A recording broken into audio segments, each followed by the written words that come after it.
Picture this. Your chest tightens, your breathing catches, something inside you drops, like the air just got knocked out of you.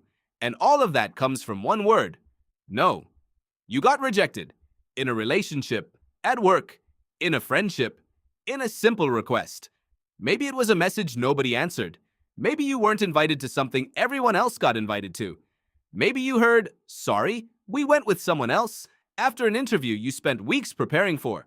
And there you are, standing there, actually feeling pain. Not metaphorical pain, real pain. It's strange when you think about it. A word can't hit you. It doesn't leave bruises. You can touch the spot where it feels like it hurts and find nothing there. But your body reacts like something actually wounded it. And what if I told you that you can learn to turn that pain down? Not ignore it, not suppress it, actually reduce it, because once you understand where it comes from and why you even have it, everything changes. To understand this, we have to go back a long way. Hundreds of thousands of years ago, your ancestors lived in small groups, usually somewhere between 50 and 150 people. Not more, because more was hard to feed, and not fewer, because fewer couldn't survive. And inside those groups, there was one hard truth. You were either part of the group or you were dead. A single person, alone against the wild, did not survive. There was no way to defend against predators alone. At night, with no other eyes watching, the odds of getting eaten went way up. There was no way to gather enough food alone. Hunting anything large required 5, 6, sometimes 10 people working together at once. There was no way to make it through a winter or a drought without supplies the whole group built together. Getting cast out of the group meant death. Not in a week, not in a month. Often within days, depending on how harsh the land around you was. So your ancestors developed something modern psychologists call a social radar. A constant, almost unconscious scanning. Does the group accept me right now? Are people looking at me approvingly? Am I contributing enough to stay valuable? Is anyone pulling away from me? That radar ran day and night, because the stakes were as high as stakes can possibly get. And here's where the important part begins. Your body doesn't separate threats as carefully as you'd think. You have a region in your brain that switches on when you're in physical pain. A hit, a burn, a cut, it lights up and says, "Danger, act now." And that exact same region switches on when you get rejected. Researchers ran an experiment. They put people through a social rejection scenario. For example, a situation where someone was visibly excluded from a shared activity with other participants, then watched their brains in real time. And the region responsible for physical pain lit up exactly the same way it would if the person had been physically hit. The brain doesn't see a difference between "I'm being hurt" and "I'm being rejected." Because for your ancestors, there wasn't a difference. Rejection was a direct path to death. So the brain came up with the most effective way to make sure you'd pay attention: pain. Pain isn't punishment, it's a signal. When you burn your hand, the pain forces you to pull it away from the fire immediately. It's not trying to torture you, it's trying to keep you alive. Without pain, you'd hold your hand in the fire, examining the burn with academic curiosity until half your hand was gone. And social pain works exactly the same way. It's not trying to destroy you, it's trying to make you do something right now to get back into the group. Make peace, apologize, fix the situation, give something, laugh at a joke that wasn't funny just to feel like one of them again. Anything except staying alone. For your ancestors, this worked perfectly. The pain showed up, you reacted fast, the relationship got repaired, you stayed alive. The system was fast, blunt, and effective. Exactly what a system your life depends on should be. But things are different now. Rejection happens constantly now, at a scale your brain never expected. Someone might not text you back within 5 minutes, and part of you already starts to panic.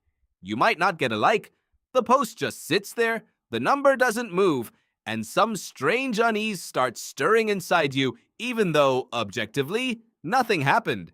You might get turned down for a job you weren't even that excited about, and it'll still loop in your head for days. You might get ignored in the comments, left off an invite list for a party you only heard about by accident, left out of the thank yous for a project you worked hard on, and every single time, Your brain reacts like your life is actually on the line. Because your brain is still living in a world where rejection meant death. It never got the update. It doesn't know that getting turned down for a date is just one person, not your entire only group on Earth deciding to leave you to die alone. It doesn't tell the difference in scale. The ancient alarm system rings just as loud whether you got cast out of the only tribe for 100 miles or one stranger online left a rude comment you'll never see again. That's why one bad comment can ruin your whole day more than 10 good ones can fix it. That's why one no can outweigh an entire week of yes. That's why you can forget a compliment within an hour but remember a criticism for years. Your brain is built to weight threats heavier than good news. That's not a character flaw. It's a setting that used to keep people alive. Because missing one real danger signal could cost you everything, while missing one approval signal cost you far less. There's one more detail that makes this sharper. The closer the person who rejected you, the deeper it cuts. Rejection from a stranger barely registers. Rejection from a close friend, a partner, family, hits much harder. And that makes sense from a survival standpoint too. A stranger was never part of the group protecting you. But losing someone from your inner circle in the ancient world meant a real reduction in your odds of staying alive. Now for the good part. Because this pain can actually be reduced, not removed completely, and it shouldn't be removed completely, it's still doing its job. But you can learn to stop letting it run the show. First, name exactly what's happening. When you feel that pain, say to yourself directly, "This is my ancient alarm system. It thinks I'm in danger, but I'm not in danger." Simply naming what's happening lowers the intensity of the reaction. The brain calms down once it understands the threat isn't real. This works because the part of your brain responsible for analysis and language actually lowers the activity of the part responsible for the alarm. That's not just comfort talk, it's a measurable physical effect. Second, move your body. Rejection pain activates the same system as physical pain, and physical movement directly lowers that system's activity. Take a walk, take a few deep breaths. Shake out your hands. It sounds simple, but it works, because you're literally telling your body, the danger has passed, I'm moving, I'm safe. The ancient system understands movement better than it understands words. Third, give yourself time before drawing conclusions.